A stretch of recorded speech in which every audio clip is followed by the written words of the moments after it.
Hello, my name is Sharday Moser. I'm making this video because me and my husband recently purchased a foreclosure at the Gwinnett County, Georgia Courthouse steps. We purchased it in December 2019, and so I wanted to just go over the process that it took to purchase the foreclosure, some lessons learned throughout the process, and hopefully this video can help somebody else that's looking to do the same. So if you're not familiar with the foreclosure process at the courthouse steps, Gwinnett County, Georgia, and other counties in Georgia have their auctions usually on the first Tuesday of the month of every month. At those, they publicize the homes on auction.com. So you can go on auction.com on the app or the website and you can see the homes that are going to go up for sale or potentially go up for sale on the day of the auction. So one thing to note is that the owners have up to the day of the auction to pay their mortgage, and if they pay the mortgage, then their home does not get auctioned off and it gets canceled. So another thing to know about buying a foreclosure at the courthouse steps is that you have to pay cash. So at the time you bid and win the house, or whatever home you're bidding on at the courthouse steps, if you win the bid, then you have to submit your cashier's checks at that moment. You can't go back to your car and get checks. You can't go to the bank and get checks. You have to show up with the funds in hand. So a good tip for that is that we have to do this we do this every month, go to the courthouse steps to bring the cashier's checks. It's a good thing to bring cashier's checks in different denominations because you have to provide the amount that you won the house for in cashier's checks. So you have one for $50,000, one for $20,000, one for $5,000, however much. That way you're not giving a huge lump sum away over and above what you purchased the house for. So it takes a couple weeks in order to get the money back. So it's just nice to not have to give away more than you need to after winning your bid. So how did we fund our foreclosure? We funded our foreclosure through our savings accounts and also through a HELOC, which is the home equity line of credit, which is basically a line of credit that you get based off of the equity you have built into your home. Our primary residence is what we used. So a combination of those funds is what we used to purchase our foreclosure. We wanted to ensure that we didn't extend ourselves too much. We didn't want to over leverage ourselves because that can be dangerous when dealing with real estate. So we attended our first auction in May of 2019. That was just to kind of see how everything worked, the layout, and we just wanted to observe and see how other people were bidding and how the process went. We did learn from that, arrive early. You have to register ahead of time. If you're registered on the auction.com app, then they'll take you open up the app and they'll scan your QR code, and that kind of gives them all of the information about you. And then you also show proof of funds that you have your cashier's check. Sometimes they check, sometimes they don't. But you want to make sure that you have those available if you do plan on bidding. And also bring a chair because it can be kind of a long process. You're there for a few hours, so it does help to have a chair, maybe some water. And if it's in the summertime, you might want to bring an umbrella, or if it's in the wintertime, you might want to bring an umbrella if it's raining or if it's really hot. Looking at this. So our research phase consisted of going through the app on auction.com. It shows you all of the properties that are going to potentially go up for sale that day. And so I would go through each property, pull it up on Google, pull it up on Zillow, get as much information about it as possible. You can do this Google Street View. You can't go inside the homes. You're not allowed to go inside the homes prior. So anytime you're purchasing a property, unless the home is already on the market for sale, maybe the owner's trying to sell it before it gets foreclosed on, but other than that, you can't go inside the home. So you can kind of get as much information about it just from the tax records. You can do a title search beforehand, and I'll submit that link for the Gwinnett County title search website. I'll put that below. You can do Google Street View, so you can kind of get an idea of what the neighborhood looks like from doing a Google Street View. And if you're in the area, you can drive by the homes. So in the beginning, we were driving by the houses that we were interested in purchasing, and I later found that to not be a good use of our time because 90% of the houses that we wanted to purchase ended up not going up for auction the day up because the owners paid off their mortgage or paid their mortgage payment. So So you kind of waste a lot of gas that way when you're driving around to a bunch of homes that don't end up going up for auction. Purchase day, December 2019, is when we actually ended up purchasing our foreclosure at the courthouse steps. So we showed up with our cashier's checks ahead of time, making sure that we had the right denominations in order, and we had our budget. So we ensured that we had enough cashier's checks to reach our budget for the amount that we wanted to purchase the homes for. We had, I believe it was 3 homes that we were looking to bid on that day. So the first one we were outbid on that one. And it was the second one that we actually won the bid for $180,000 for that home. So once we won the bid, we went up to the desk and they take our information, we fill out some forms, and you hand over your cashier's checks, and they send you a receipt showing proof that you purchased the home in cash that day. So one of the learning lessons that we learned from our first purchase is that the deed does not get automatically transferred in your name. It actually takes about 3 to 4 months, they told us, in order for the deed to get transferred into our name. I think.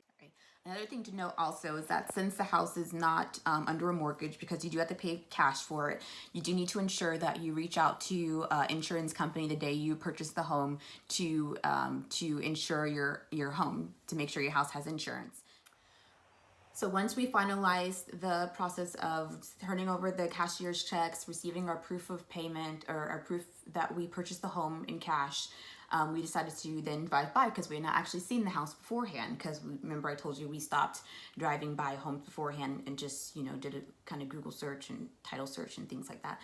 So we drove by the home after the auction, and to our surprise, we actually found that the family was still living there. And at the time we drove by, they were actually putting up their Christmas decorations, because it was December. So the family was outside putting up their Christmas decorations. It was kind of heart-wrenching, because I didn't know what to do at that point. Okay. So the process we decided to take once we found that the owners still actually occupied the property was to send a certified letter in the mail giving them 3 options. The first option, give them the option to rent the house for the first 6 months at a discounted rate, which is $12.50 per month, which is below the market value of rental properties in that area. But we wanted to give them time to recuperate any lost funds that they have, since they obviously just got foreclosed on. So the rent is going to be due at the first of the month on January 1st, 2020.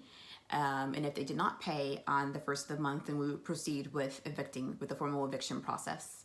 The second option was cash for keys. So this is a great option if you want you want them to vacate and not ruin the property or damage the property before they leave. So basically you're offering an amount of money, whatever you determine, in order for them to hand over the keys and vacate the property within a specified period of time. So we offered them $500 for their keys in exchange for them to vacate all occupants. You have to say all occupants. That way you're covered for all occupants to vacate the premises and leave it in good condition. And we gave them by January 4th of 2020. So we were still giving them a whole month to vacate the property, and after the holidays. And the third option was the formal eviction. So if they decided that they didn't want to accept the cash for keys and they didn't want to rent from us, then we would continue with the formal eviction process. A failure to respond to the notice would result in legal proceedings for a formal eviction. They would be served with a 3-day notice to quit following the foreclosure, and if all occupants fail to vacate the premises within 3 days after the notice, then the new owners would file a complaint and summons at the Gwinnett County Courthouse. A depository warrant and the summons to the court would be served to them within 1 to 7 days. And if they did not respond to the summons, eviction would continue with a writ of possession, and a local sheriff would force the occupants to vacate the premises within 2 to 7 days after the writ is issued. And this is actually the letter that we sent to them, certified mail, and that's the language that was in there for that passage, because it is legal proceedings, and this is just for your information, so you can consult with a lawyer. They can help you with the process if you were deciding to go with a formal eviction. Luckily, we did not have to. So once we sent that letter in the mail, the owners contacted us a few days later, and we met at a local Starbucks. We wanted to meet at a public place. So we met with them, and they decided they did want to rent from us. So after the meeting, I drafted up the lease, and they signed it. They are renting from us for $12.50 per month. They had, luckily they have actually been paying every single month. We're in April right now, April 2020, and they have paid every single month. They had some issues last year which led to their foreclosure, but now they are in a better spot right now to be able to rent the home. So it actually has been a win-win for all of us, and I'm glad that that's the route that we've taken. And come June, they will rent at the market value rental rate that we have agreed upon when we first did the lease in January. So that has been, I think we've gotten pretty lucky with the process. We love the house. The house is a great house. We did a walkthrough with them after they signed the lease. We took pictures, we took videos, we got more information about the roof, the HVAC. So we are lucky to have that information. All right, so after we purchased the house, I actually wanted to see how much we could sell it for, just the easiest method to sell it, which would be, I reached out to Zillow Offers, which if you're not familiar with Zillow Offers, it's kind of similar to Open Door where they pay cash for your home. So I reached out to Zillow Offers in January, the beginning of January, and they came back with an initial cash offer of $220,345 with a 7% fee, which would have been $204,480 in cash at closing. So we purchased the home for $180 December 3rd, and January 2nd, we could have sold the house to Zillow Offers for $204,000, which means we would have got a $24,000 profit for essentially doing absolutely nothing. They don't require you to do upgrades. They do all of that themselves. They just, you have a short closing period of 14 days, which of course we couldn't close because we didn't have the deed in our name yet, because it takes about 3 months for that to occur. So it was just kind of a research for myself just to see how much we could sell it for using that method if we wanted to. But I would not use that method because I am a real estate agent, so I would just sell the home myself. So next up, now that we have the lease in place, the tenants have agreed that they are going to continue renting in June at the increased rate of $1,500 per month. Then we are in the process now of doing a cash out refinance to get our cash back, since we paid for the house in cash. Usually there's a 6-month waiting period, but the lender that we are going through does not have a 6-month waiting period. So we're going to be closing on our refinance in May of 2020, and we will be doing 70% loan to value back. So we'll be getting 70% of the appraised value of the house back in cash. So the house should appraise at around 220, 230. So we'll get about 170 back in cash, so that we can use that money to then buy our next investment property. So we had calculated it on doing this twice a year, because if we do have to wait the 6 months, then for the refinance, then we would only be able to do it twice. But now that we have a great lender who does not require the 6-month waiting period, we might actually be able to purchase more properties a little bit quicker. And so after reaching out to the law firm who was actually in charge of this property for the foreclosure, I reached out to them a few times to just check the status of the deed, and they did get back to us and let us know that it was being processed. So the deed was processed on March 12th of 2020, so it did take 3 months for us to get the deed, and they did send the paperwork to the county, so they were able to process that with the county and the tax assessor's website, so they updated it for us. So the house is currently in our name now, so if we wanted to sell the house, we could, but we were not going to because we are still leasing it to the owners. They plan to stay there for at least 5 years. So as long as they keep paying on time and it doesn't become a money pit, then we will continue renting to them.